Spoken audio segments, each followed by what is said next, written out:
Use earphones for better audio experience. એ કોઈ ત્રિકાળ જ્ઞાની હોય ને તેને પૂછજો. અમને ત્યાં ગરીબ શું થાય અમને શું ખબર, અમારી લાઈન નહીં. એ જ્ઞાન અમારી પાસે આવતું હતું પણ એ જ્ઞાન આવ્યા પછી સેકન્ડ ટકતું નથી.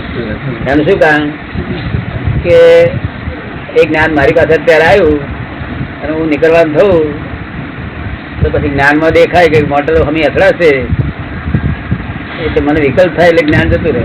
શું કહ્યું?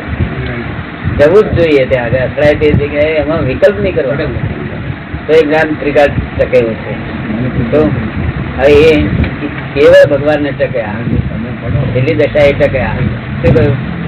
એ અથડાય હું તો ના અથડું એવું કે ને એટલે બંધ રાખું.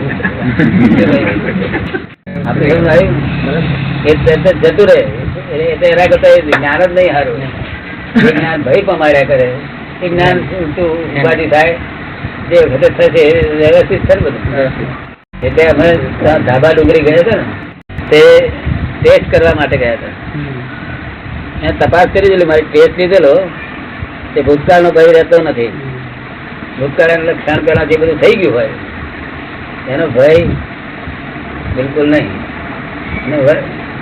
ભવિષ્યકાળનો ભય નહીં, કારણ વ્યવસ્થિત સાથે. તો પછી વર્તમાન કાળનો ભય છે કે નહીં એટલે તપાસ કરવી પડે ને. વર્તમાન કાળને ભાગ મને ભેગો થઈ જાય મને ભય ના લાગે. ભેગો થઈ ગયો એટલે ભય ના લાગે. પણ ત્યાં આગળ એટલે અમે ત્યાં તપાસ કરવા ગયા હતા. પછી મેં પેલા માણસને કહ્યું મેં કે ભાઈ હવે ક્યાં ઘરે છે તો કઈ તમે બેસો અહીંયા કે બેસવું હોય તો, પણ આખતરો કરવા જેવો નથી કે છે. જો ત્યારે પછી મને કરવા દે ને તારે મારે એટલે એ લોકો હું બેઠો ને એ લોકો ગયા થોડે એટલે પછી મને વિચાર આવ્યો કે એ લોકો જતા રહેશે પછી મારી ભૂલ સાંભળશે ને પેલો નીકળશે તો પછી મારી ભૂલ સાંભળશે આગળ જતા રહે સાંભળે એટલે શી કરશે મેં બૂમ મારી ભય નહીં દીધું. હા એટલે આનથી નીકળશે તો એવો વિકલ્પ થાય. આજે હમો ભેગો થાય બીક ના લાગે. આખું પાકિસ્તાન ચડી આવેલું આમ મોડે દેખીએ તો શું ભય ના લાગે. અને આમ કે ચડી આવે છે બારવટી 15 તો મનમાં એમ થાય કે શું થશે, શું કહ્યું.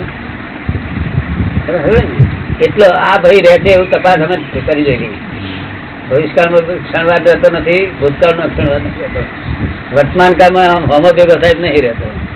પણ આ ભય રહે છે એ એક પ્રકારનો ભય છે ને. ભયને અને જ્ઞાનને કઈ લેવા દેવા ખરી? કશું નહીં લેવા દેવા.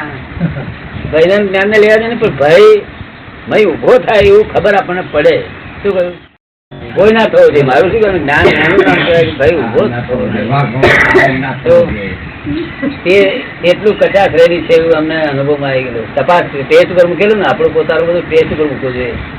ટેસ્ટ ઉપર મૂક્યા વગર નકામું છે.